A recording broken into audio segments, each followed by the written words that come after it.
जिस चंद्रमा को हम दूर से देखते हैं उसमें अब भारत का चंद्रयान-3 मिशन भेजा जा रहा है। इसरो के इस मिशन को लेकर अब पूरी तैयारी हो चुकी है। भारत के चंद्रयान-3 मिशन पर दुनिया भर की निगाहें टिकी हुई हैं। भारत अपना ये यान चंद्रमा के उस हिस्से पर उतारने जा रहा है जहां अभी तक कोई भी देश नहीं पहुंच सका।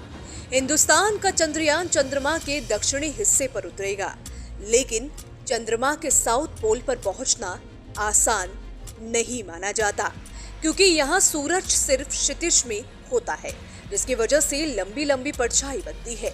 इसी वजह से सतह पर कुछ साफ दिखाई नहीं देता। हालांकि इन सबके बीच कई लोगों के मन में ये सवाल भी आ रहा है कि आखिर भारत चंद्रयान-3 मिशन से क्या हासिल करने जा रहा है।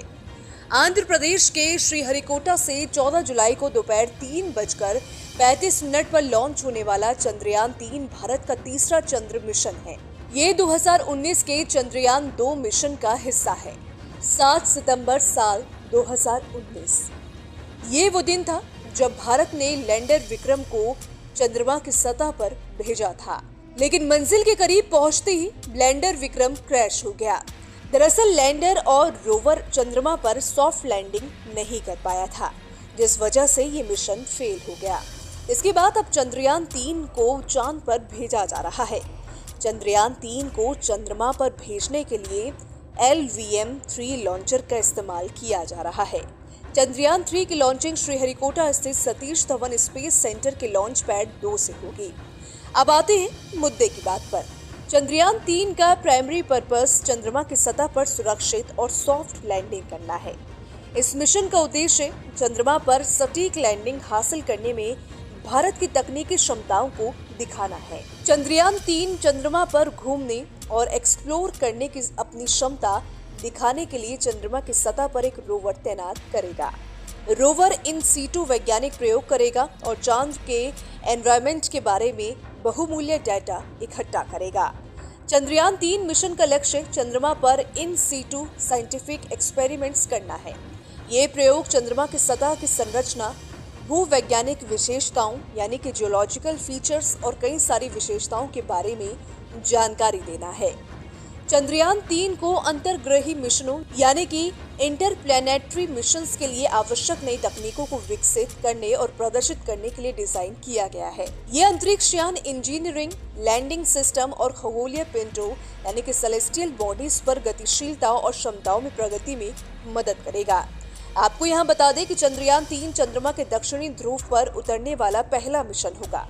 ये क्षेत्र अपने स्थायी रूप से छाया वाले क्षेत्रों के कारण विशेष रुचि रखता है, जहां पानी की बर्फ के होने का भी अनुमान लगाया जा रहा है। चंद्रयान-3 मिशन का लक्ष्य इस अज्ञात क्षेत्र यानी कि जिन क्षेत्रों से हम अनजान हैं, उसकी अद्वितीय भूविज्ञान और संरचना की स्टडी करना है। चंद्रमा के दक्षिणी ध्रुव पर सफल लैंडिंग भारत की तकनीकी कौशल और स्पेस एक्सप्लोरेशन की महत्वाकांक्षी खोज को दिखाएगी। आपको यहाँ बता दें कि चंद्रयान-3 मिशन साल 2019 में किए गए चंद्रयान-2 मिशन का फॉलोअप मिशन है। इस मिशन में लैंडर की सॉफ्ट लैंडिंग और रोवर को सतह पर चलाकर देखा जाएगा, जिसके जरिए जानकारी इकट्ठा की जाएगी। जाते जाते आपको ये भी बता देते हैं कि चंद्रयान-2 और चंद्रयान-3 में क्या अंतर है। चंद्रयान-2 में लैंडर, रोवर और ऑर्बिटर था, जबकि चंद्रयान-3 में ऑर्बिटर के बजाय स्वदेशी प्रोपल्शन मॉड्यूल है। जरूरत पड़ने पर चंद्रयान-2 के ऑर्बिटर की मदद ली जाएगी।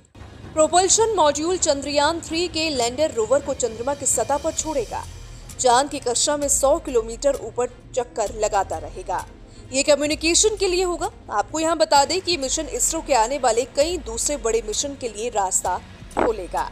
अगर ये मिशन सफल रहता है तो भारत की विश्व पटल पर साख अंतरिक्ष के मामले में और बढ़ जाएगी। अब देखने वाली बात होगी कि ये मिशन कैसा होगा। तो देखिए, इस वीडियो में फिलहाल इतना ही। अगर आपको हमारा वीडियो पसंद आया हो तो वीडियो को लाइक, शेयर और हमारे चैनल को सब्सक्राइब करना ना भूलें।